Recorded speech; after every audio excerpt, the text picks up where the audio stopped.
Yeah, I buy I would everything just, used as well. Though. oh, I'm with you dude, there. I don't believe in brand new gear. Hell no. Every single thing is used. Ready? My These speakers, are my only Facebook like new Marketplace. things, are my my DTs, but I was gonna say my headphones are the only thing I bought new too, because I'm like, I don't know about headphones. my keyboard game sucks compared to yours, which that'll be part of the in the a little bit of the Hey, interview. I'll dog. be getting on you Yeah, for okay, that. sure. Facebook Marketplace again, dog. That thing, this behind me is $100. It's actually just for design though. I wanted to use it for real, but it was so bad. I wouldn't recommend anybody do this, but I bought it on Facebook Marketplace. But all these keys are sticky. So it's like you'll play a key and then you gotta lift it up again. So it's not the most effective. It's pretty bad. Love I it. have two Okay, recording sure. softwares going, one with my audio and my video, and one with your audio and your Wow. video. So then if we need to level it out or cut my audio out, if I'm saying something stupid over you, like you're saying something profound, just some amazing thing, and I'm just over here spouting nonsense, then we'll, you know. No, you're good. All right, I'm sick. All right, I'm ready to roll whenever you are.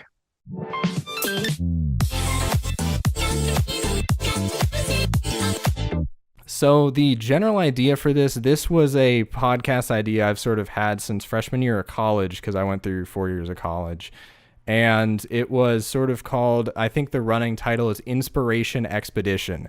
And it's sort of talking to different artists, makers, creators, starting out small, like people that are either on the way up or people that are on the grind to make it up, of what things inspire That's them, me, what they're baby. doing to make it in the system, what things that they use to learn from, what they're struggling with, and really trying to get that human aspect that you don't see all the time from some of these creators while they're really on that grind. And then it could evolve from there to get to bigger creators too, but I kind of want to keep it relatively casual and just pick people's brain, including yours. Dude, I'm honored to be here. I love it. I love it. So this is Anthony, otherwise known as The Change, or The Change is Coming. And he has been doing music since what, 18? Is that when you started? Yeah, exactly. I was about like 18 years old. It was right before COVID, right around there, Yeah. right before it hit. And you're what, 21 now? Yeah, Or, yeah, yeah. 21. So, and on your Discord, you had said that you started off getting interested in singing, and that you had tried a bunch of different creative stuff before music. What were some of those creative avenues that maybe were struggling with and went, nah, this isn't for me, or you failed horribly with? And Yeah. what did you take off your plate to pursue the mass everything, singing, producing, instrumentation, arrangement, like everything you're doing now?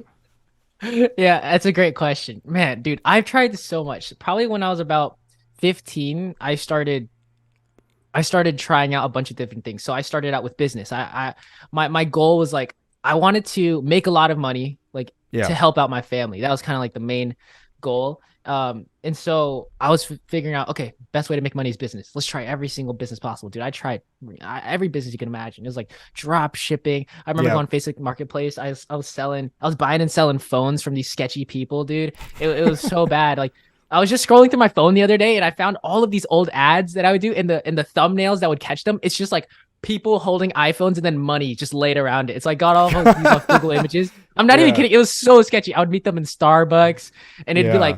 like here's the phone, here's the money, and it just dip like 2 minute interactions. It was a bunch of that. Tried a bunch of different businesses, drop shipping, those Amazon FBAs, like all this stuff. Hmm. And then I wasn't I was never creative growing up, and so it didn't come naturally to me at all. I was actually like literally the opposite. I felt like I could only think logically, and I could Yeah. only I couldn't create ideas essentially. There was not a creative bone in my body growing up, or at least for some reason there was no showing of it. And then I got an opportunity to do a video. So I was again because I'm just trying everything. Whatever Yeah. opportunity Yeah. rolls my way, I'm just gonna take it. There's a guy I started following. He's actually my best friend now, and later you'll hear in the story where he was the friend that I he was the closet that I created the closet studio in. Okay. so Yeah. Yeah. Yeah. so like he was the one who let me live on his couch and just create. And so that guy, and so I started following him because he had a little following back then. I reached out to do video for him and I got that opportunity. And so I did video for him for like 2.5 years. And it formed Nice. into like a beautiful friendship. And he's my best friend still to this day. I just saw him the other day. I love him to death. He supports me to no end. And I had that opportunity and that was what I was doing right before music. So while doing that, that's when I realized like, oh, I love, him to death. I was never fully in love with video. Again, I was never fully in love with anything until Yeah. I found music and tried it out, and something about it just called me, because I remember doing that job for him, right? 2.5 years. And technically it was a dream job, actually, because everything was covered for. I was traveling all across the US with your best friend, right? And we're going and Hmm. doing all these cool experiences. He was a speaker. And so we'd go Nice. backstage to all these places and meet all these celebrities and people. And I was like, oh, this is so cool, and I'm just like falling around, learning so much. Everybody would look Yeah. at me and tell me, like, dude, do you know how lucky you are to be working with him and at a job this amazing, this young, all these amazing things. And I was like, you're right. And so I Hmm. brainwashed myself into thinking it was, although it wasn't like my heart's calling. I was just doing it because Yeah. I needed to do something to be quote unquote successful, right? To learn Hmm. how to make build businesses and learn how to make money, so in turn I could help my family and those around me. Like, that was my main motive. I just wanted to figure that out. And so working with him was going to be the way. And he even encouraged me. I remember I remember I was shaking, telling him I wanted to quit and pursue music. Because again, at the time, like you said, dude, I had made only several beats in my life, maybe written one Hmm. song in my life. I couldn't sing. I couldn't, I had not many musical talents, like naturally, at least. Hmm. Maybe I think to me, the way I see it, it was like buried deep inside, but it wasn't natural. It had to be developed and worked on tremendously. For And so sure. I was Yeah. shaking, telling him to quit, because I'm like, this is pretty dumb. I'm gonna have to. I was living in Arizona. I had to move back across the country, back to Florida, to my parents' house, Yep. where I grew up, and just start from ground zero with no one to help me. And so I'm like, this is a scary move, but for some reason, I know I have to do this, or else I'd regret it. Yeah. And that was like I was 18, and so that takes us to yeah, right when I started making music. Yeah, that's great. I think that in part of that sort of natural talent versus developed talent, I think it's way more admirable to see that sort of developed talent of going from you're interested in something so much that you put in all that time and effort. And I think I can really commend you for that, for putting in like 3 years of from going through your social media, what seems like daily 10 hours a day type thing of just putting in all that time of not only developing the music stuff of trying to get better at making beats, to getting better at arranging your instruments, getting better at Yeah. your voice, and then also trying to develop the sort of TikTok presence, which I know that you do some of your shorts on YouTube, and that you're probably expanding a little bit into that possibly in the future. Yeah. But just really taking all this time to learn all of it at once and get to the point you are now is awesome. I really appreciate it. Thank you so much, dude. Because I remember, since I started it right before COVID, it was a few months right before COVID, and I just went home Hmm. and I just locked myself in my room, dude. So many hours a day. Like it was to the point where when COVID came around and quarantine first hit, my Yeah. life didn't change, not even in the slightest, because I already didn't go outside. I didn't do Yeah. anything but make it. Genuinely, my life didn't change. I was like, I found out because of my parents. They were the ones who told me. Again, I didn't consume anything. Like I know, because I remember you telling me you were working for Mr. Beast. That's why I Yeah. relate to him so much. Where I just felt like this crazy outsider, this loner, because I didn't have any friends. I didn't have a girlfriend. Like, I didn't have Yeah. anybody. It was just me locked away making music, because I'm like, I have these dreams and I have these goals and aspirations, and I know where I want to be. I have the vision for it, but my skills, my worldly skills, my technical skills are not there. They're so far from it. And I knew, if you just give me a little time, I'm like, just give me, like, I remember telling my mom every time, because I opted not to go to school. And I remember Hmm. every single week she would sit me down. She's like, maybe we should reconsider this. Like, maybe what about Yeah. music school? I'm like, no, I can learn everything online. I got this, self-taught. Don't worry. Like, every single person I need, everything I need is on YouTube, or these courses I can find. I can figure this out on my own. I know school isn't going to teach me, at least music school. I think in the creative Hmm. field, it's hard. Creativity is such a vast thing, and it's such a a topic of exploration. And school, I find it a little too rigid for that. I Yeah. think the best creativity is just an artist who creates their own world and kind of figures it out by themselves, and then have people, come in and take a look at this world and peek in. I think that's kind of like a really cool artistry, versus like school. They'll teach you how to get a job in the music industry, but I'm not looking for a job. I'm looking for Hmm. a career. And there's like a whole Yeah. like discrepancy in my mind. And so every single week, dude, it was a constant battle. She's like, they would sit me down, oh, because they love me, Yeah, it's of just out of course. love. And so I never blame them. And again, my music, I don't think anybody understands. It was so bad at the time, man.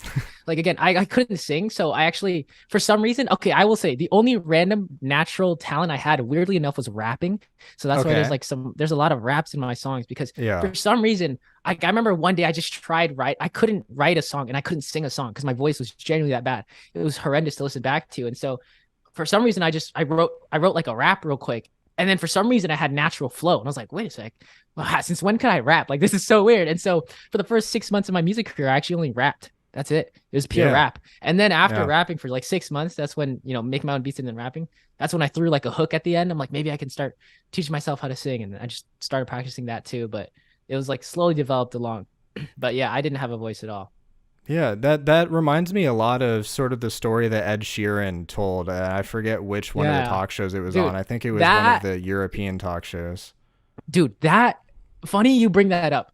That video right there is the exact reason I believed that I could learn how to sing. Mhm. I swear on my life, I watched that video, and in the video, The one for of them holding anybody, the phone, right? Where he's yep, like, yep, "Oh, yep, this is yeah, me, how I used to sound." correct. So for context on this video, Yeah. it's Ed Sheeran on a talk show, and the talk show host is congratulating him on his success and saying, "Oh, Ed, how does it feel to be so talented?" And Ed's just laughs in his face because he goes, "Oh, mate, this isn't talent. This is really Yeah. hard work. This is really hard work coming into fruition." He's like, "Come on, like, because everybody believes when it comes to musical abilities, everybody believes you're born with it. You're either born with it or you're not." And he goes, Mhm. "I wasn't born with it at all." And he pulls up a recording. He goes, "I've never showed this to anybody before." Pulls up a recording, an audio recording of himself singing. I'm assuming preteens, so 12, 13, 11, somewhere Yeah, around there. probably. This is my thing. When people go, oh, you're so talented. You were born with natural talent. I'm like, no. Hold me. I'm addicted Oh. to And then. but I'm Oh. And he plays, it's just him playing guitar at first. And you're like, all right, he's not a bad guitar player. Everybody's listening in, ears peeked in. And then he starts singing. And it's just the whole crowd gasped. They're all like, like, it's so bad. Everybody's screaming and they're going, no way. The notes were off. The tonality was terrible. Yep. Everything about it was bad. There was not, like, if you heard that kid sing, you would think there's no way he's going to have a career. It's that bad. Mhm. You can find this video Yeah. on YouTube. And then and obviously he just did that to kind of inspire people and show where he's at now. But he's like, this isn't talent. It's really hard work. And I was like, whoa, wait a sec. You can learn how to sing? Like that broke that barrier in my head. Cause again, like the rest of us believe, we all believe, oh, if you want to learn how to sing, you can't. It's just you're born with this voice or you're not. And again, I didn't have a voice, so I heard him sing, and I go, damn, if he could do it, I could do it. Like Yeah, anybody for could do sure. it. It was so bad. And Ed's talked about a lot about that and just like how many hours. Like I know he used to write like 5, 6, 7 songs a day, which inspired like my song a day challenges. Because I'm like, okay, Mhm. if I want to get better, I just got to write more. I just got to do more. I just got to create more. And one I think day you it'll got get to there. 100, right? Or how many did you end up doing of those song a days? Do you remember? I did like 30 publicly, but I've done Yeah. hundreds by myself. Yeah, because I think I That had was- seen you say in a post that you had said like hundreds, but I only saw them go up Probably. to a certain amount on TikTok. Yeah, exactly. Yeah, I mean, I didn't document it all because I Mhm. want to do it. I try to balance like doing things for the craft and then doing things to promote it as well. I'm trying Makes to find sense. like that balance. I don't really understand it yet. I'm still figuring out the balance between working on the craft and then I think it's a different type of craft in terms of promoting marketing. I think you For can blend sure. the two. I'm still learning. I have no idea still what I'm doing, but I'm trying to. Yeah, figure I it don't all think out. anyone really does. It's just finding your Yeah. way as you go and seeing what things click the best. And when you find something that works, then you try to tweak your other stuff to make it, fit in line with what worked from your other topic or your other song or whatnot. And hopefully then they keep, pushing each other up the ladder. Yeah, exactly. It's a constant experimentation process. It's never ending. Like I have so many notes in my phone of constant things I'm working on and trying to optimize, trying to learn about music, songwriting, the production, the Mhm. melodies, the instrumentation, and then in terms of marketing, I'm studying all these people too. Like it's a lot, but it's a lot of fun at the same time. What were some of the, did you listen to artists to try to develop your voice? You just listen to a lot of music and then try to emulate how they were singing? Or did you go and do voice tutorials of learning to strengthen your voice? Or what did you really do for Yeah. that? Because I know everyone is different. Me being a self-taught singer as well, I know that Yeah. every one of us kind of goes through a different way of finding out how to use our voice. 100%. That's such a fantastic question. Okay, so like I told you at first, I was just rapping, and then I just tried singing after my rap, right? And at that Mm. time, I didn't really try to study it at all. I just wanted to test it out, and so I did Yeah. that for a while. It was just I didn't even watch anything, and then I started thinking, okay, how can I really get better at singing? And that's when I started watching like YouTube. I would literally just look up how to sing better, and I would just watch the Okay. first Yeah. YouTube video. It'd just be like 5 minutes, and you magically sing better in 5 minutes. Like, okay, really, really, let's do this. And then I would practice for 5 minutes, and my voice got no better, and I was so discouraged. I'm like, come on, like after 5 minutes, I'm not better at all. No, but when I started taking it really serious, it was that actually. It was emulating my favorite artists. I remember Mhm. some big breakthroughs in my singing journey, I suppose, was just emulating certain artists. I remember trying to emulate my favorite artists, and but it's also discouraging at the same time because you're thinking, oh my gosh, I'm never gonna sound like them, right? But then Yeah. also you don't want to sound like them. You want to sound like yourself, Mhm. but you kind of want to use their techniques and their philosophies and their way of thinking behind the Yeah. reasons and the way they sing. And so I started emulating their tones, trying to figure out my voice. The purpose of that, I tried out so many different artists. I would just try to sing exactly like them. And I'm like, oh, look at the way they sing this vowel and phrase and take bits and pieces from there. And then I try this tone, like I've experimented so many different tones, and that's kind of like formulated mine today. But I would say that helped the most. I also like took this random singing course I found online that really Okay. helped. It was called monthly.com at the Yeah. time. I've taken a few courses on them as Yeah. well. Oh, Yeah. okay. Yeah. Now it's Yeah. called Studio. Studio. It was by Yep. Stevie. Yeah. Yeah. They changed it. I took a singing course by Stevie Mackey. Actually, my aunt gifted it to me from Oh, Christmas. cool. She's the best. She's been one of my biggest That's supporters, great. and I love her to death. But yeah, that course, she bought that for me. That made a massive difference as well, because he taught that as well. It's like emulating these singers, and had all these vocal warm-ups that I've never done in my life. That tremendously helped, but nothing more helped my singing more than singing every single day. So since I was learning all crafts at the same time, I would say I self-taught myself like the songwriting, the production, and singing all at the same time. And I just made sure because it's like the whole 10,000 hour rule. I made sure I did all those all the time. And so like during those formidable years, the beginning years, Mhm. when I first started making music around 18 and quarantine hit and whatever, I was doing those all at the same time. So I was writing at the same time, and I was practicing singing because I was trying to sing what I wrote. And it was Yep. just, so I was probably singing like, dude, like 6, 8 hours a day for a long time. And I would say there's nothing more powerful than just literally just getting your reps in, over and over. Like Ed Sheeran says, like the more hours Yep. you put into it, the better you'll get. And so I was just thinking, okay, if I was just trying to do the math. So I started doing the math, and I was like, okay, in a year, if I put in 6 hours every day, how many hours is that? I'm like, okay, maybe it's like 4,000 hours. I don't really know the math, but then I'm like, okay, give me like 3 years, then I'll be really good. And so I was Mhm. just kind of cranking Yeah. out the math. That helped a lot. But yeah, nothing beats just straight up singing. Like again, for anything, even songwriting, nothing beats straight up writing. Nothing beats making beats and stuff like that. Yeah, the finding your sound with emulation is something that happens a lot in the guitar world, which is where I'm the most familiar with. And it's sort of you do everything in your power to try to come up and get their tone. So, for instance, maybe you're trying to be, oh, I want to sound like John Mayer, or I want to Yeah. sound like any number of these big guitarists right now. And you start creating your sound and crafting your sound. And when you think you've got it, a lot of times you really don't. And then that sound is your sound, is a lot of times what people say in the guitar world. So I find that tends to happen with the singing too. And I think that might have happened a bit for you, of just that when you're emulating them, you find ways that your voice is similar to theirs. Then you can take those techniques, and then where they're not similar, you can take techniques from someone else. And then that's when you really get into yourself, I think. 100%. Yeah. Yeah. It's a lot of emulation. And yeah, like you said, it's just where you fall flat is kind of your biggest strength, because you're like, oh, I can't do this that they Yep. can do. It's like, but I can do this. It's like, That's cool. true. That makes you different. That makes you, and that's the whole goal, especially with music. You need that individuality. Now we're going to get into a little bit of a story. I don't know if you remember me bringing this up, but I originally found the Change TikTok because there was someone I followed on my Twitter timeline with like 10 followers made an anime AMV with your song Keep It on the Down Low.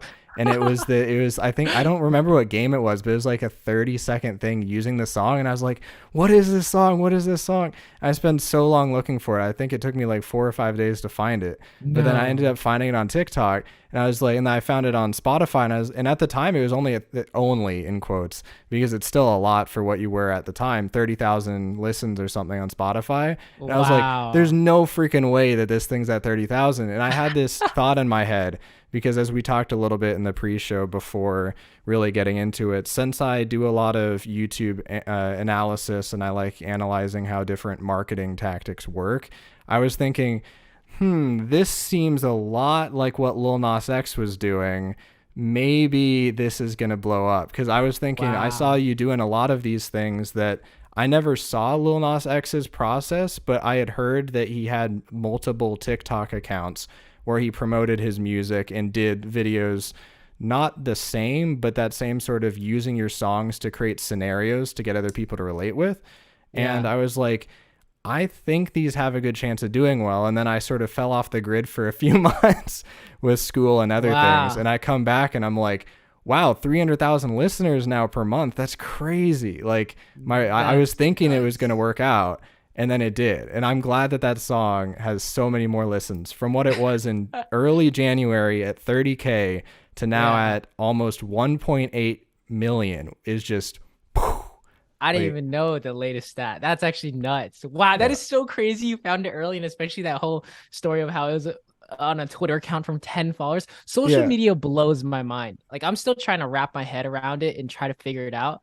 Like stuff like that. Like, how can you even predict that, or how can you even you know what I'm saying? Like, how can you even strategize that? Like, oh yeah, I'm gonna put my music out there, and then someone's gonna find it, and they're gonna create these types of videos to it, and then this person's gonna find it, and now we're having an interview together. It's like, when you first message at the beginning, that's just, social media blows my mind. I think the opportunity of social media is unbelievable. Like, I'm surprised, like, not every single person my age, or anybody, honestly, it doesn't matter how old you are, every single person should be hopping on social media, because, like, to me, you can make a living doing whatever you want.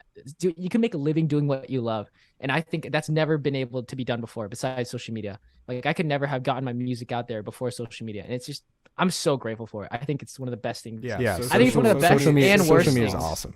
I think it's one of the best. Hold on, contradictory statement. It's one of the best and worst things that's ever happened to humanity. It's again, everything's a double-sided sword. But for me, if you use it, okay, I think if you're a creator, it's the best thing ever. If you're a consumer, it gets dangerous. So yeah, it's great for the creators until you get so big that it just, the toxicity sometimes that can come, which partly it's trying to garner that community, which I know a little bit later I'm going to get into that positive community and positive change that I know that you're trying to make.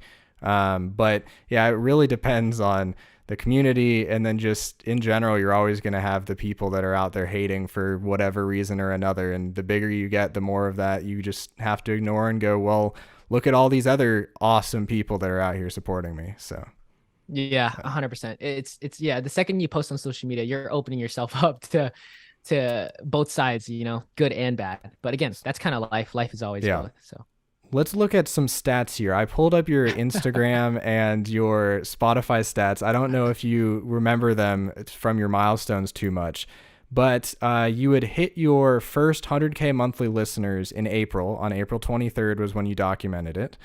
And then from April 23rd to May 9th, which is only like 2.5-3 weeks, you went from 100K monthly listeners to 220K. So you nearly doubled in like 2.5 weeks. So that's crazy. You went from like a few thousand, or I think you went from like 10-20,000 monthly listeners in January to then April at 100K, which already was crazy. And then in 2.5 weeks, you more than double that.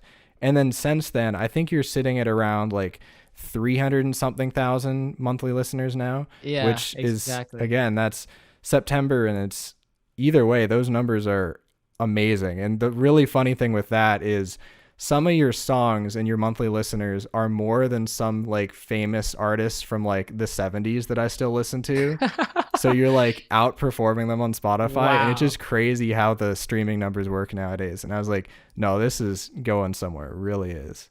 Man, that is mind blowing. That is, again, I don't pay attention too much to numbers. Yeah. But that's crazy. Yeah, it's That best is- not to, because then you're always chasing yourself too much, and then you're worried about you're worried about the numbers more than you are about the craft, I would think. Exactly. And I'm a big, I'm a big all about the crafts type of person. And Mhm. I really believe if you have the right intentions and you put out great music and you put out great Yeah. content, the fan base will form and people will For listen. sure. Like I could have never predicted that my songs could have done numbers like this, especially again to anybody listening. Like this is I think that's why I love it so much, because anybody can do it. Again, I made all those songs that blew up in a closet, on my living on my best friend's couch as an independent artist, distributed through DistroKid. You know what I'm saying? Fully produced, mixed, and mastered by myself. It's like, and I'm not saying that to like whatever, but I literally could care less. And also, nobody cares how you make it either. They just care about great music. And I'm just saying that it's like you have the opportunity to do whatever you want. I'm like, I'm so pumped that I got to do it, and it's just I'm excited to continue doing it because it's such a blessing. I'm so grateful for it. It's changed my life in so many ways, and I don't even do that again. Yeah, I don't even know anybody either. Like, there's no connections. There's nothing. Oh, really? Yeah. I was that was one of the questions I was gonna have. I was gonna see if there were any other people that have helped you out, like just figure the things out, or if it was just literally just all the setting sail by yourself. Just Dude, I would love a team. I would love people. I would love someone to work with on the music. I would love someone to work with on marketing. I would love some sort of business manager. Dude, I have literally none. Right now, none. And also nobody's reaching out either. And I don't really care. My philosophy is be so good they can't ignore you. I think that's a book I read one time, but I live by that. It's like, I don't care. Like, sure, my numbers are whatever, right? But I believe, I mean, apparently to me, it's like still, it's still not good enough for labels and stuff to reach out. And I'm like, all right, that's fine. I'll just get better. I'm not going to be hateful towards it. I'm just like, okay, maybe it's not there yet. And I have a lot of room to grow, and I'm aware of that. And so I'm like, all right, I'll just keep on making stuff until it's something that's so good nobody can ignore, where the music is so good no one can ignore it, and the fan base is so strong the way I cultivated it. And I still need a lot of time to figure this out, because I don't know what I'm doing. I'm not ready for the big leagues yet. I think if you give me, my prediction is like 2 or 3 more projects, like full albums and whatnot, then I'll be ready for like the big leagues. I feel myself as like in the little leagues right now. Like I'm just hitting the little T-ball off, I'm just trying to get my feet running. I'm trying to figure out how to do this on like a small scale. And then once I figure it out here, I think I'll be ready for the big leagues, and I can figure all that out later. But I'm having fun. Just trying to learn it all. But yeah, again, there's nobody, dude. I wish. Hopefully soon. Fingers crossed. Again, like I believe in building something so great that people just want to be a part of it. So I think the more I build, people will just find me. People will reach out. But as of now, nobody's helped me with anything. Besides my best friend, shout out to Caleb, who let me live on his couch and let me create these songs in his closet. Awesome. Besides that, like, again, there's nothing. Yeah, some of the other numbers, you went from 1 to 4,000 followers on Instagram in January, so you quadrupled it there. Wow. And then you went from 4 to 40,000 from then to now. So then you 10 timesed it in the last 9 months. So that's insane. Crazy. And then you're in May, My Home was at 600,000. It was less than Keep It on the Down Low, which was at 700K, which granted had gone from the 20K or so, 30K in early January to the 700. And then in September, they went from 600K and 700K to the 4.8 and 1.5 million, which is like some of my favorite John Mayer songs are at 10 million listens. And you're getting like, that's the funny thing is, even though you are in that sort of infancy of creating music, like your early stuff can still have such an impact that it's doing this well. Like with My Home just being so impactful and so many people feeling that deep connection to it. It's just crazy how even you feeling in this infancy, and granted, it's like your first project basically, but it can still have such an impact just because of all the passion you pour into it. That's crazy. Thank you so much for that. And thanks for thanks for helping me sound super cool to all the listeners. you know, way cooler than I actually am. Like the reality, it's like I'm living in my parents' house, like sleeping on a bed.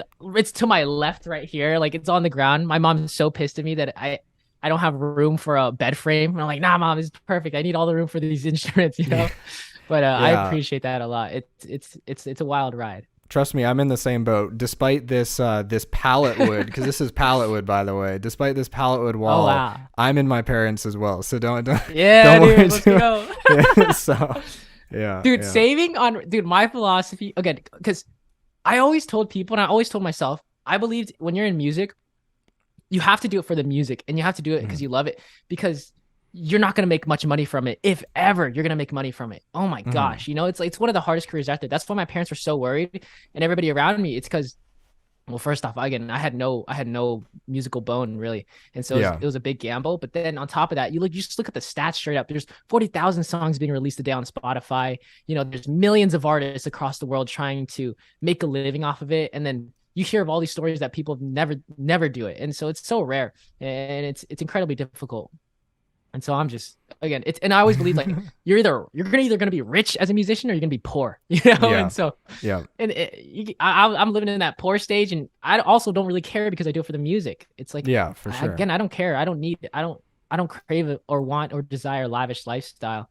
I just want to make great music, put it out there, play some shows, and connect with people and do some good in the world. It's like, it's not more complex than that. But I definitely, dude, cutting cost whenever you can is the biggest plus as a musician. It's like, Yeah. I'll live in my parents' house all day. I don't care. You know, I'll live on my friend's couch all day. I don't care.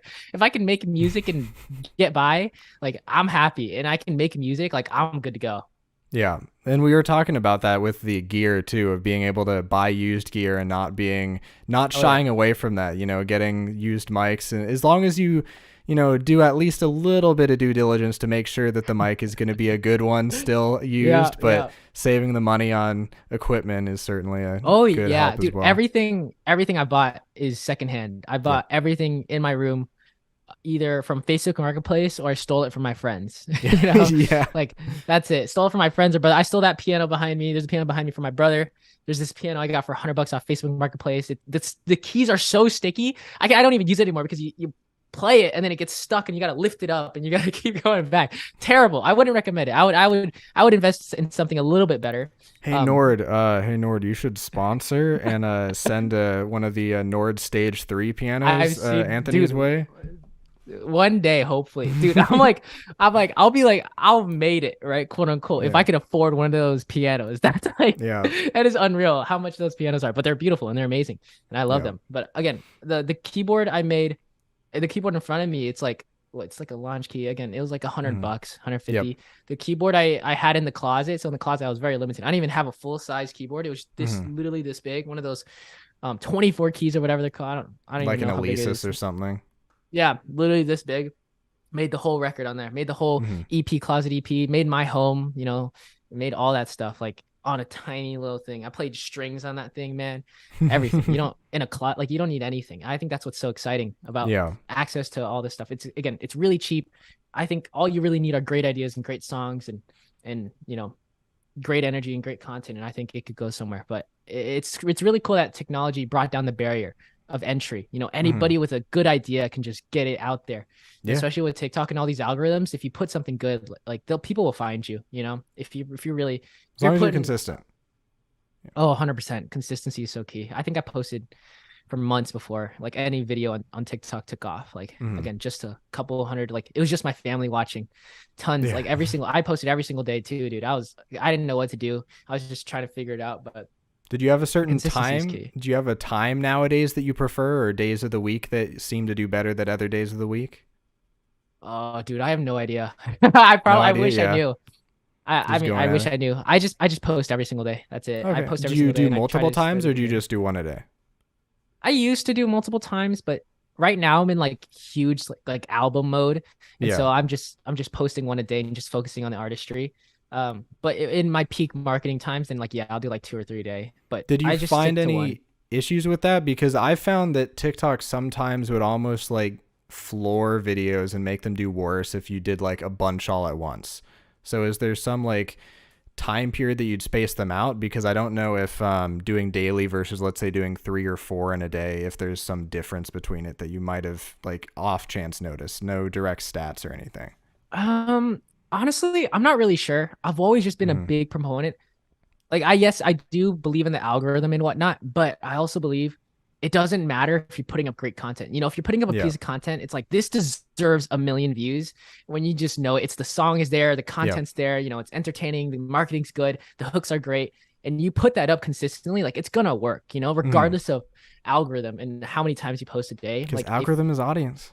It's not algorithm, it's audience. So I mean, you're really right there. It's what people, if you have the quality, people will be interested, because, you know, that's something that people get conflated on YouTube too, is they always think algorithm, but it's audience, not algorithm. And that's what one of the things Mr. Beast tries to push a lot, is think of it as your audience, don't think of it as the algorithm. Yeah. So. Exactly. And I remember studying the algorithm a little bit. I'm not sure if it's still this way and how it works really, but I think they send it out to like a test batch where you get like 100 or 200 views, right? And then out of those, they kind of see, okay, how long did the people watch for? Are they even engaged? Did they comment? Did they like? Did they share? They analyze all these analytics for this first batch of like 100, 200, 300 views. And if it does well, they'll push it to the next. They'll send it to a couple thousand. They'll send it to 1,000, 5,000, 10,000. If it passes that batch, they'll send it to the next. You know, so I'm like, they're always showing it in front of people. That's what I'm saying. I'm like, they're gonna show it to a couple hundred people regardless. No matter how many followers you have, everybody has an equal opportunity on TikTok specifically. That's not all platforms. On which TikTok is a great thing about TikTok. Yeah. And I think Instagram Reels, because it's a similar algorithm. So they show it to people regardless. So if you make it something where it's a good song and people stop and they're like, whoa, they listen, you know, and it works with that batch of audience, it's going to work with the big batches. So I think if you just put out a really great song and some really good content, again, you'll be good. I think it's simpler than most people think. I think it's hard to execute, but I think it's simple in philosophy, as I think most things are. Yeah. Break down your bedroom studio. Like, what gear did you use? Because I know most of it was all very, very humble gear, especially on the speakers. So, oh, dude. I mean, on the closet. Yeah, the closet one. I don't know if I said closet or not. But anyway. Yeah. No, so yeah, the closet, I think it's all pictured. That's why I love that picture. It's one of my favorite photos I've ever taken, in the Closet Studio EP cover. Yeah. It's the exact closet I made it in. And it was just my laptop. It was like a MacBook that my brother got me years ago. So I love him to death for that. And then again, it was a tiny MIDI keyboard, $100. I think it's a launch key. And then a microphone. Again, it's like $200 microphone. It's not much. It's again, bought used, everything like that.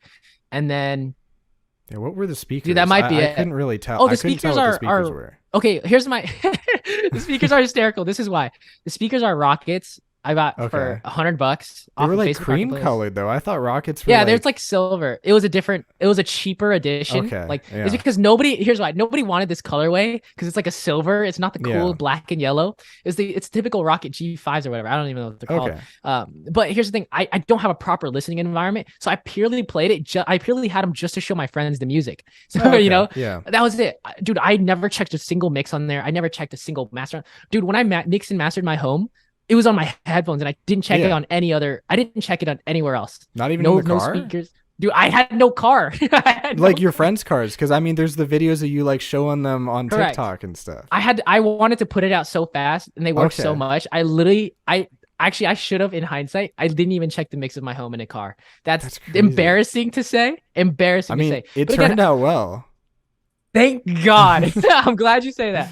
Because dude, I saw 2 videos of it being played at weddings. I'm like, dude, I didn't even check the mix anywhere but my phone and my headphones. Like that was it. Because I didn't have the time. Yeah. I didn't have my friends worked so much.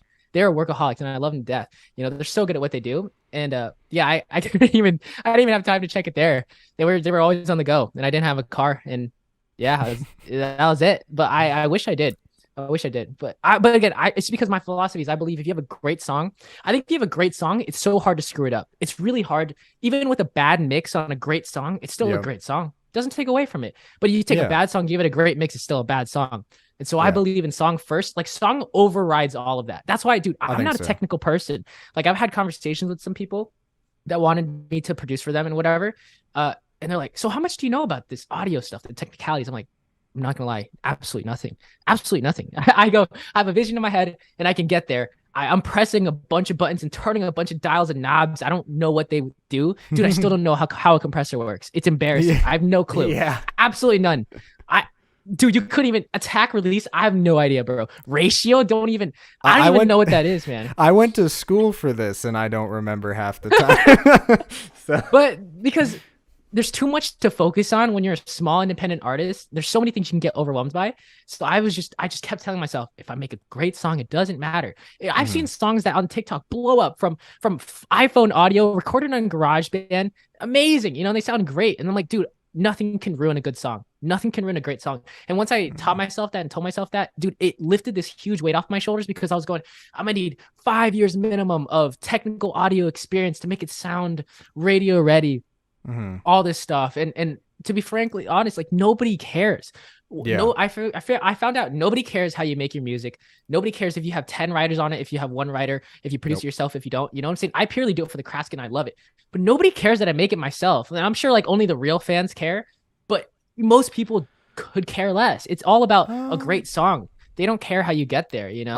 I think people really do actually care about the like making it yourself thing, because that's why why people like Taylor Swift a lot, and that's why people like John Mayer, and that's why people like I'm trying to think, there Wolf Van Halen, which is the son of Eddie Van Halen. They all do literally all of their stuff. Amazing. Like, and I think that's why people like all of them, especially with Taylor Swift. I think that because she writes, I don't think there's like any songs that are co-written with anyone else.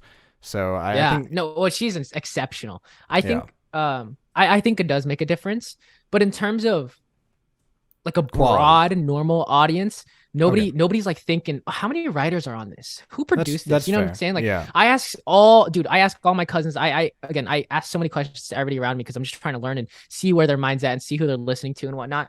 Like I remember I went to a concert with I went to a concert with some friends and whatever. I'm like, do you even know who produces? Like nobody cares. Nobody has any idea, you know? Nobody has any clue. And it doesn't really matter. I think I'm not saying it doesn't matter, but I'm saying like all they care about is a great song. They don't care how you get there necessarily, you know? But I do think it makes a difference when you're a raving fan and you really understand, or especially, you know, since we're musicians and we're artists, like we care about the behind the scenes. Most people don't. That makes sense. Yeah, but I just do it for the craft. I love it. But again, to the real people that know and dig into it, it makes it way more interesting. You know, those are my favorite artists. They're all the ones that produce themselves, they're all the ones that write themselves, because I love that. But also, I'm like, it doesn't take away from other people that don't do that, you know, where they have all these writers and stuff. I'm like, it's still a great song. I don't really care. It's just that's who I look up to. It just changes my perception of them, I suppose, but it doesn't change the perception of the song. It's a little different, but yeah. Makes sense. Yeah, now we're going to do a few just fun questions before we get, or just quick questions before we get into some of the other ones. One, there on one of the recent photos on your Instagram with the new bedroom studio, there was a brand of sparkling water on the table, I think. And I'm curious, what brand of sparkling water were you drinking, if you remember? First off, great question. I love it. Dude, I live by sparkling water because I wouldn't say I'm healthy, but I do terribly with sugar. And so I can't do soda and I can't do sweets mainly and stuff. It just ruins me. I get sugar crashes. Like I get so hyper and then crash. And so, you know, I take out that vice on sparkling water. I think that was Waterloo. Funny enough, I think I just cleaned up. And so, dude, I had just 4 empty cans laying on my table. Waterloo, big fan of LaCroix, big fan of It might have been a Bubbly. LaCroix. I think it was like an orange one. It might have been. I'm not sure. All those brands. I think it was Waterloo. That was it. But I'm a fan of it all, dude. Great value sparkling water. I don't really care. Any sparkling water, give it to me, dude. But also, I heard it's not really good for your voice, and so I try to do tea a lot too because of like the carbonation. You know, it's not really. You'll like burp mid singing. So I stick to tea a lot too. That's just for fun. Is there a favorite tea you have? A hot tea, cold tea? Hot tea. Dude, whatever my parents have in the pantry, I have no idea. Not bad. I'll grab whatever tea bag they got. And what are the current speakers you're using? Are they the Yamahas? Like the YSH? Yep. 8s? Yamaha HS5s. Oh, HS5. Not the 8s. Those are massive. I got the HS5s used Facebook Marketplace, baby. It was like half off, you know? Like, it's the best. I live on Facebook Marketplace. Dude, there was a bad phase I had. I checked it every day. It was like I was spending hours on it just scrolling. Like I still do, honestly. It's so fun to get a good deal. Facebook. Yeah, dude. Wait, what is it? What camera? Well, I have 2 because I was using a Canon M50, but the M50 doesn't have clean HDMI output. And so then you have to set it to manual focus and remove all of the stuff, and then it still has this like focus box on it, but then it also only records for 30 minutes at a time when it's plugged in. Like, it resets itself because it's Wow. operating off the Yeah, viewfinder. dude. So it's Bro. so annoying. So now I have a Canon M200 coming, which is the cheaper version of the M50, except it has clean output and doesn't have auto time off, which doesn't make any sense. But that'll be what is my camera. Dude, that's so funny. So when I used to be a videographer, I used to film speeches, and so they're like an hour long. And the worst thing would happen is because I would be filming the speech, right? And then 30 minutes in, it just cuts itself. I'm like, why does it do this? I have to like hit record again immediately, but then I would miss a couple words and it would just stress me out so badly. So that 30-minute timer sucks. And I was using a Sony, and I don't know why they do that. And it's the worst ever, but yeah, that's great. Yeah, it's there's a lot of nuances to cameras. I know a lot about the technical stuff. Not as much their software, but I know so many things you probably wouldn't care to know about cameras. I love it. That's most of the things that I like is I know way too much information about the stupid things. No, dude, I think it all makes a difference. Like I think it does. I remember there's this story from Steve Jobs where he when he was really young, his dad, I believe his dad was a carpenter of some sorts and and was into woodworking. Hopefully I don't get the story wrong, but this is what I remember hearing. And his dad was working on this dresser, and he was working on the back of the dresser specifically for hours. He was spending so much time on the back of it, making sure it looked all good. And Steve was just sitting there. He's like, "What are you doing that for, Dad? When you're going to put it on the back wall and no one's ever going to see it?" And all his dad has said is like, "Because I know it's there and I love it." And and it means something to me. He's like, "I don't care." He's like, "I'm not doing this for anybody else. I'm doing this for me." And so he's just designing it and just puts it on the back wall for nobody ever to see it. I'm like, that's interesting. And I like that because I think the small details do matter, even if people, again, don't see it. For example, in music production and in music, I do so many things that people probably won't even hear, but my philosophy is that they can feel it. You know, I add these ambient textures in the background, like all this rain noise or like a certain environment, you know, add little sounds here and here that people honestly probably won't hear. But I think they're going to feel it. And I think it makes a difference. And you add all these little components together, I think it makes a big difference after a little thing here, a little thing here, a little thing there. I think it makes a big difference. Now, what do you remember, like a specific song or a specific artist that was what really got you motivated during the COVID time? Because I know you mentioned currently RM from BTS as an inspiration, but what was like the song that you heard that really got you motivated, or an album, or what sort of pushed you that direction? Yeah, that's a great question, dude. First, I mean, I love BTS. They have impacted me so much as an artist, especially just because of how I've always aimed. Okay, I always realized there's so many ways to be quote unquote successful in this world and to gain a lot of influence. Like, dude, on social media, it's not impressive to me. Like, that's why I don't really care about numbers. To me, it's not impressive if you have followers, right? Because, dude, everybody can get followers. Like, if you study it for long enough and you put out enough videos and you try it hard enough, I mean, dude, everyone and their mom has like 1 million followers on Instagram and TikTok. Like, it's not hard to me, right? And so I'm like, if everybody can get all of this influence, and I always thought if I had influence, like, how would I want to influence people? You know, I see all these people, whatever, they have all this influence, but they're not influencing in the ways that are necessarily good, in my opinion. And so I'm like, what's the point of having a platform if you don't do good with said platform?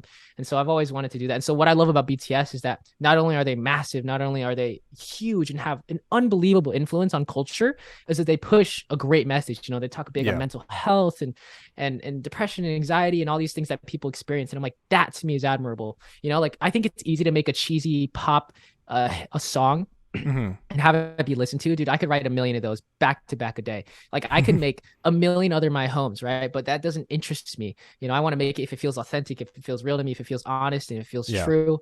That's interesting to me, versus just cranking it out just to have a hit, quote unquote hit song. I really want to, especially on this next project. That's why a lot of my songs, I want to dive deeper into that and you know, stick with people during those times where it's like you feel so alone and stuff. Because I go through that. You know, I'm just relaying my own experience, and so I've always wanted to do that. I admire like BTS incredibly for doing something like that. Another big artist for me is like John Bellion. I'm such a big John Bellion fan. I've consumed every interview, every piece of content, like everything from him. Probably so many thousands of hours listening to his music. Yeah, so many people, but those two are really big to me for sure right now. That's great. Yeah. Do you have any stories of when working on the music went horribly wrong? Do you have any like times that you were really, really struggling and it just really didn't pan out? I first off, I love these questions, dude. They're amazing. I really appreciate them. To so many. I'm in the next couple of, I mean, from here on out, honestly, I'm gonna take YouTube content a lot more seriously and just content in general, dude. I remember thinking, not that I had the confidence of that I was gonna be great, but I knew if you gave me enough time, with my level of obsession, right, that I was just clocking in and the amount of hours, I'm like, by sheer math, I will be great at someday. Not today, not tomorrow, not a year, 2 years, 5 years, 10 years, maybe. It's gonna be a while, right? But someday I'll be good at what I do. And so I knew that. So it wasn't even confidence. I was like pure math. I will be good someday. I'm like, there's no way if I put 10,000 hours into something and I'm constantly optimizing, I'm constantly trying to get better. I'm like, there's no way I'm not going to get better. Right.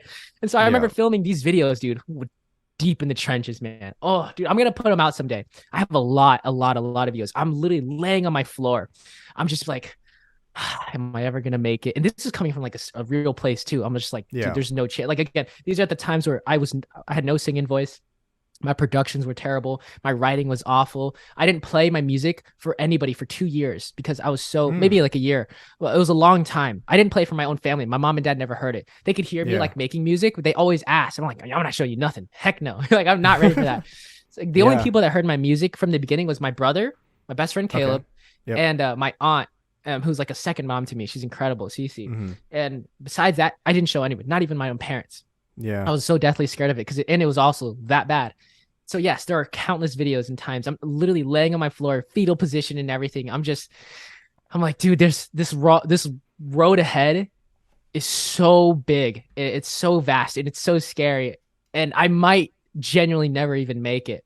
But I'm like, maybe in 5 years, maybe in 10 years. I also kept telling myself, since the power of social media, I kept telling myself, like, I'm just one song away from my whole life changing. One video can change it all. Because I saw it repeatedly. I'm just in the dark studying all these people. Coincidentally, it's getting really dark because of this hurricane coming in, right? But I'm just, I was just in the dark studying all these people and watching TikTok come about and watching these people blow up. One video changes their life. Dream manager reaches out. 5 labels reach out. Record deal. All this stuff. I'm like, dude, one video is all it took. Like, all right, one video is all I need. One song is all I need. Let's do this. Come on. Every single time I would post, I'm like, this could be the one. Wake up to 100 views. Next day, how about this one? Like every day I was like, this could be it. It never happened for months and months and months. And honestly, like even like a year to like anything actually happened. But so many times, dude. Even now still, because like, sure, I have like a little footing and I have a small thing going on, but it's, to me, again, it's still not really enough to live off of and not really enough to have any sort of influence and whatnot. But so many times. The question that I probably should have asked before this one, it's a little bit out of order, but no, dude, run it. Let's go. I love it. But I was curious, since your name is The Change and the change is coming, and you talked about being so like motivated by BTS and their mental health outreach and bringing good change to the world. What are the changes that you're trying to make? And then how do you think you're going to make those changes like going forward? Thank you so much for the question. That's great. I touched upon it before, where I always thought if I was going to make music, I wanted it to not just be surface level music, just club bangers, like, where it's just catchy melodically. Pitbull. Although again, I love that music. I'm not taking any hits against it. I personally love it. I still listen to it. I will always listen to it. But I always thought, again, if I had some sort of platform or if people ever listened to me, I would love to do something more than just like a little catchy pop banger, And so this next project specifically, it's going to dive so deep into my own journey, like how you were mentioning, all those incredibly dark times where I'm like, dude, I don't know if this is ever going to work out. Yeah. And all these, heartbroken times and I'm going to really dive deep into that, mental health and all that stuff. Like, cause it's been a battle for me, myself. It's not, I'm not doing it for like selfishly. I'm doing it for myself. I'm making the music that I want to hear, that I need to hear, that I need to make, quite frankly, just to survive, just to just to be sane in this world, because I don't Yep. know how to process my emotions either way. It's these are just honest journals. Every Mhm. single song is something that I've been through, or I'm telling a story from somebody around me, but like 99% of it, it's just me, my own raw, personal, honest story. And so I always imagined myself doing that. Yeah. So like, of course, working with great people, like again, my best friend Caleb, he's everything he does, he's always he was like a motivational speaker, I guess you could classify him as that back in the day. And so just being around that message, I'm like, he has a platform and he's speaking so well, Mhm. and he saved kids from suicide and stuff. And I want to do that, and in the future, hopefully I can open up, charities and whatnot and Yeah. all that stuff. Like that excites me, doing good for the world excites me. It's like, again, I don't like, no matter how quote unquote successful and wealthy I become, I never imagine myself like lavishly spending out on all these things. Like I just don't desire it. I'm like, I'd rather Mhm. just use my money to, I don't know, help people around me, help out my own family, help out friends, help out whoever needs it, like that Yep. excites me more than whatever, designer clothes and whatnot. Like dude, if you ever see me with like designer clothes, like just rip it off, dude. Like I'm going down the wrong path. Like again, it's never interested me in the slightest bit. And so I definitely want to channel it all back into, just hopefully leaving this, planet in slightly better place than I found it. Yeah. That'd be nice if I get that opportunity of being big enough. Who knows? Yeah, it's definitely a big profound idea that I respect a lot.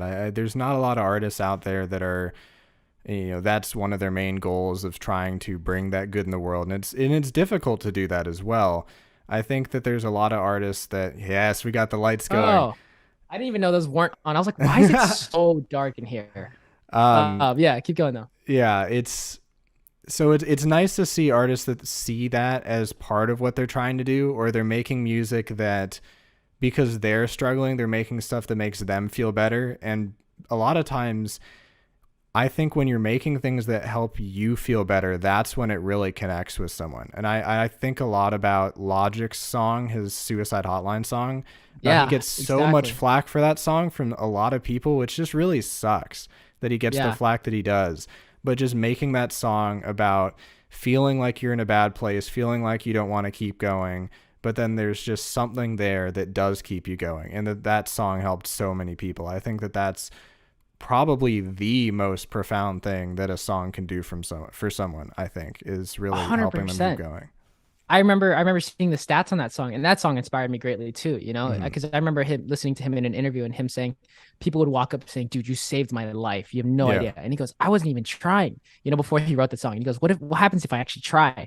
And so that's when he Hmm. made the song. And dude, I remember hearing about the statistics on the suicide hotline skyrocket, like biggest day ever, Yeah. like it made a profound impact. And I think, again, if you have the opportunity of millions of people listening to you, it just excites me to be like, wow, like let's like slightly push them towards something good versus doing nothing with it, or Hmm. doing something not good with it. That doesn't feel right to me. That doesn't sit right with me. But yeah, I definitely I love Logic. Big fan of his as well. Yeah. And I think we're getting into some of the last ones here.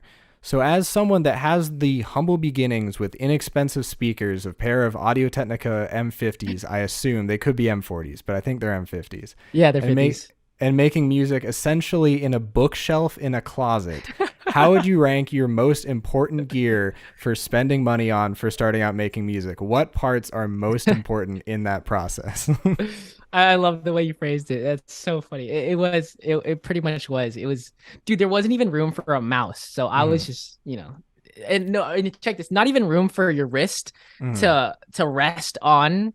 It was a fun time. So I actually thoroughly enjoy it. I miss it. Like I didn't see it as quote unquote struggle times. Like it was fun, dude. I would make music every day there, and my friend would come home from working, and then I just play it for him, and we just go bananas, and we just hang out. Like it was a fun time, But in terms of gear, I've always been a big believer in that gear doesn't even matter at all. is Again, there like one I've that matters the most? Just if you have to, is it the mic? Is it the headphones? Like, mm, what is the one thing that you think makes the most difference if someone has to like choose one man, thing that they want to splurge on? Maybe they have a birthday and they're like, "Mom, get me one thing." Like, what is the one thing? I'm trying to think. And it can still be inexpensive, but just like, which thing do you think matters the most? I know this is such a terrible answer. It's just like genuinely, all of those are kind of like equal in my opinion because Okay. nothing outweighs the song. Like again, because Okay, yeah. I'm I think telling you, that's a fine I've listened to so many records that were recorded on a phone, dude. Phone audio. Like I think Yeah. some even Kanye's album was on an iPhone voice memo. It's like you have no idea. Insane. Like these are so powerful. The Yeah. phone is such a good mic. The phone is now such a good DAW, like And a audio good workstation. camera. Like, it's Such a good camera, everything. dude. I'm not even kidding. Like you can make everything on a phone. This is But this is my phone right now because I don't have my normal looks camera. So, amazing. It looks amazing. And so like yeah. I say that because gear holds people back so much. And it held me back too. I thought I had to work and save up thousands of dollars for an exquisite setup and you can make it off of nothing. I've seen tens of millions of streams, hundreds of millions off of a phone. Yeah. So I'm not a big believer in gear at all. I think again, as you saw, like you need minimally. Like again, I just had a Yeah. mic. I mean, if you need one thing, like just get a mic. That's it. But again, I'm Yeah. like, why do you even need a mic if you have a phone? Yeah. Like Or get a you don't small even need clip-on it. mic for the phone. Yeah. Yeah, but yeah. Where do you get or make the images for your album covers? Because I know, like, with Keep It on the Down Low, that was just a picture of you in front of the mirror, but some of the other ones, Yeah. like My Home, seem to be a lot different than that. So I'm curious what you did for that art for those, how you made those Yeah. choices, and maybe where you got them from. Yeah. Or Dude, created them. I always struggled visually. I think Mhm. I'm really good auditorily. I don't even know if that's a word, you know. But I've always struggled visually. And so again, I have no money whatsoever. And so I'm just trying to I started Googling just royalty free images on Google, man. Like okay. it's nothing more special than that. You know, I couldn't afford somebody to design and create something. The only thing I hired somebody for was the Change album cover. Like that was like, okay, I have a couple I hundred remember bucks to that. spend. Yeah. Like let's finally for the first time have my own vision for something, you know, Mhm. and then hire somebody. So that's just somebody who DM'd me who was a fan of my music. I was like, oh, sick. You got, you know, great graphic design. Let's make something. But other than that, dude, I just went to royalty free image websites, edited a little bit, and then threw it up there because again, they allow you to use it however you want. I'm like, sick, perfect. Let's do this. But my favorite covers are like the ones I just took a photo myself. You know, like Yeah. the Closet Studio, just me taking a picture of what it I was. mean, that's Like what that's Charlie so Puth cool. does. So, I mean, I think hey, it's it works. interesting. And I really believe in like, especially in social media, since everything's so dressed up and everything's a highlight reel. I'm a big believer in just raw authenticity and just raw Yeah. realness, because it's so rare these days, you know, where people are just showing their spaces as it is. You know, Mhm. like I wasn't afraid. I'm like, dude, yeah, I'm making it in the closet. It's fun. Like, let's go, you know? What would be what channels, playlists, or what insider tips would you say are the best for using your YouTube University, as you put it on your Instagram? What things would you say Love it. are the best to check out for someone trying to get better as a beginner, intermediate, or even someone more advanced wanting to look around? Yeah, dude, YouTube University is by far the best university I've ever been to. Like, even though I haven't been to one, it is unparalleled what you can learn on YouTube. You're getting straight master classes because there are interviews from the best of the best on Mhm. YouTube. You're getting to sit in with them on a writing session or whatever. Like, it's unbelievable what you have in there. You know, all these live streams and whatnot. I would say, I don't know. To me, I learned the most from also another huge influence is Jacob Collier. Yeah, thank And you. I was gonna bring yeah, that up, but I forgot. Gosh. dude, I love Jacob Collier because I bring that up because one of the biggest YouTube things that I binged over and over and I learned so much from was he has Logic Pro Logic music sessions. production tutorials. Those Logic sessions changed my life, dude. Crazy. Watching him work in it, and his philosophies behind music. Jacob Collier to me is one of the best artists of our generation. You know, I think he is by far the most crazy artist of the generation. Yes. Like, he can Yes. do so many things so good. He's well. so good. I'm the biggest Jacob Collier fan. Yeah. I love him to death. But I've learned so much from him in terms of songwriting. I think his philosophies behind music are the most sound as well. Like, he really views it as just a pure, you know, expression of himself, and he's just, you know, a vessel, and he's channeling it, and he's all about human emotions. Like, I love him to death, not only for his music but as a human. That's important to me, you know, as a fellow artist. Like, I have to love their music, but then I have to love them as a human, and I think he encapsulates all the best qualities possible. I love him to death. I've learned so much from him. I've learned a lot from Kenny Beats. He has Kenny so many Beats, yeah. tutorials out there. He has a lot of tutorials out there. I he's incredible. But honestly, to me, it was just literally looking up on YouTube exactly what I was looking for at the time. So I think you can get caught up really easily in watching way too much, like overconsumption of material. Again, I think nothing beats you just creating, even if it's really bad music for a really long time. Nothing beats that, because you're human and you're gonna evolve and you're gonna grow no matter what. You can't really stay stagnant. It's not really part of being human. You're always changing and evolving. And so as soon as like I'm creating something and then I'll run into a roadblock, then I'll look that up on YouTube. I'm like, how do I do this? Blah, blah, blah. Then how do I layer my vocals? Boom, look that up, learn that, immediately apply it. And then that was the way I learned the best. And so it was just troubleshooting my own problems. That's the best way versus just like constantly studying, because I've done that a lot. I'll just waste my whole day watching tutorials and then I'll forget it all. And then I've learned nothing technically, you know? Yeah. Yeah. What is a band or artist that you feel the generation today doesn't appreciate enough? Wow.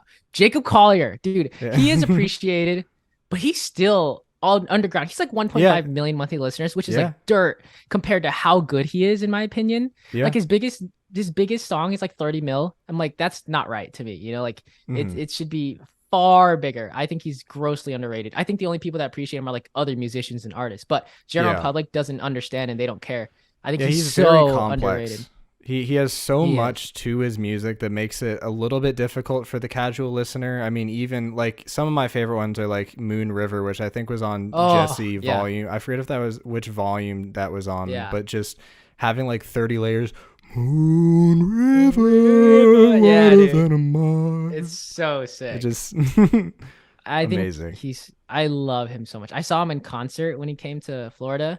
It genuinely changed my life, dude. It genuinely changed my life. Like I have voice recordings of it and it's just chills the whole way throughout. Like the way he conducts the energy of the room and the way he's just always stepping into the unknown, you know, in his show, he would do a live rendition of a cover of a song live, and he'll just make it up on the spot. Just all new melodies, all new arrangement. You're going on the journey with him. Like he's never done this before. It's a song he's never played before every single night. And so he brings the audience into his world into that way. And it's unbelievable. And then he'll turn the audience into a 5-part harmony. And so like, you've never heard something like that in your life before. And it's genuinely life changing. Just hearing 3,000 people in a 5-part harmony, and it's so angelic and it's so beautiful when he's conducting it. Awesome. He's changing it, you know.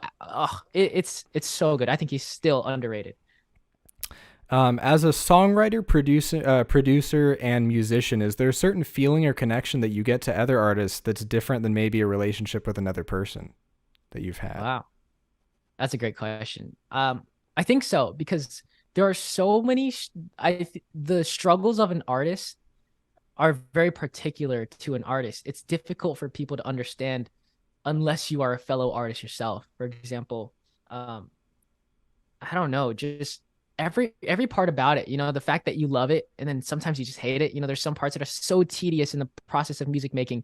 Staring at a blank wall for hours, you know, like that's something very few people do. And it's like, you're just stuck here. You're like, okay, I have this song. I'm trying to write the next lyric. Nothing. You have no idea.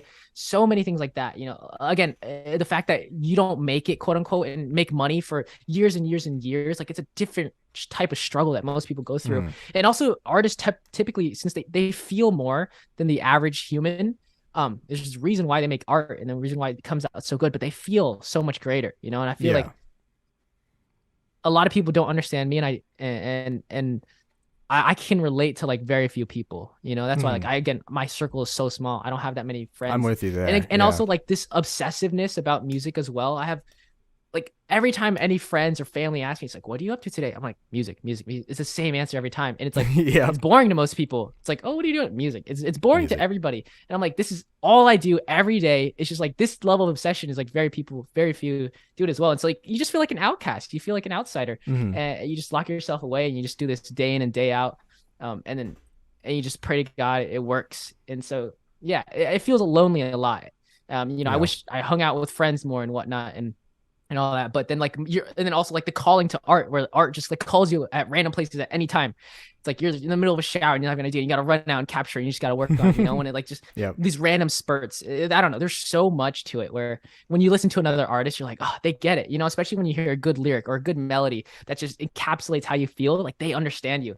But then also, I feel like, you know, everybody can feel that too. You know, when they're listening as an audience member, and they're like, wow, this artist gets me. It's exactly what I was thinking. This is exactly what I'm going through. I'm like, that's the goal as an artist too, since I want to feel it so much that I can encapsulate into the song, and then they can feel it too. And they don't have to understand music at all, but they can just feel it. They listen to like, whoa, this is me in a song, you know? And then that's like the greatest compliment in a record. If it's like, wow, that's exactly how I feel. I did my job. If somebody says that.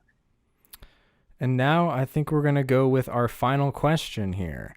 So, how do you feel as an artist that you are different than other artists out there? Because there are millions of people trying to make music, or maybe not millions, but we'll say millions for the sake of it. There are so many people trying to make music, trying to make art. What really, to you, thinks sets you apart from other artists, maybe with what you're doing, how you approach things, or the goals that you have? And you can take as much time as you need for that. I appreciate that. Thank you. It's really hard to say, honestly, because I don't even know, right? But I think the fact that we're all human, we're all innately different, since the fact that we're human, you know, like the way we just look differently from one another. I think by default, if you are the best version of yourself, if you are truly authentically you and no other BS version of yourself, you by default will create uniqueness in your art and in your music and in your content. And so I think it's just a constant journey and trying to find myself really, and trying to find that best version of myself, and then just expressing it unfiltered, you know, across all platforms. I think it's a work in progress, but I think me doing that innately makes me unique, because that's me just showing how human I am. And, you know, but then innately, since we're all human, like it's crazy that every single 7 billion people on the planet, they look differently. And so it's like, well, we're all already different. We don't have to like tap into something that, you know, that's outside of us to be different. You kind of have to go insular. So I really look inward to that, you know? So I try to refine my taste. I think, you know, because my taste is going to be different from everybody else, and everybody trusts my taste if they listen to my music. And so I'm just trying to refine that. And I think by doing so, hopefully it comes out differently. But I think I just want to inject myself into my music as much as possible, because by default, by nature, by the laws of nature, it'll just make something different. Hopefully in this next project that will show. I think there's still so much I have to improve on and work upon and explore and discover, and differentiate myself. But yeah, I think if everybody does that, you know, I think the world would be incredible if everybody was just the truest version of themselves. For sure. You know, not some filtered version that when they walk outside, like, again, I do that too. So I'm not speaking for, I'm speaking for myself, honestly. Everything I say, I'm just telling myself. It's really difficult to be yourself. Unbelievably difficult, even harder within music. And so every day it's a constant battle. I'm trying to learn how to do that and express that through my art and through my platforms and whatnot. But I'm working on that. But I think the more I do that, the more unique, I suppose, it becomes, because again, we all are unique. Yeah, I think that's great. And thank you very much, Anthony, for coming on to what we are dubbing the Inspiration Expedition. All of your links will obviously be down below. I know my influence isn't that huge into getting you any new audience, but I know all of my friends will check it out, and whoever comes about. So we'll make sure that the Spotify's down there, the Apple Music's down there, the TikTok's down there, the Instagram's down there. Anything that we can get down there will be down there. And you're welcome to add anything else you want to add too. No, I mean, sincerely, I appreciate you taking the time out of your day and creating some great questions too. Like, again, I'm not here for reach. You know, I don't care about numbers. I just care about a great conversation and somebody who actually even cares about it. So I'm so grateful for your energy here. And I had a blast doing it, dude. So this is my first interview in quite a while, and probably one of I can count on my hands. So I got a lot of inspiration from First We Feast to trying to take what you do in your research and get questions that hopefully will connect to the person that you're talking to, and really try to understand them to see what will bring out good stories from them. So hopefully I did a good job, and we'll see how that No, goes. dude, you killed it. You crushed it. I'm grateful for this.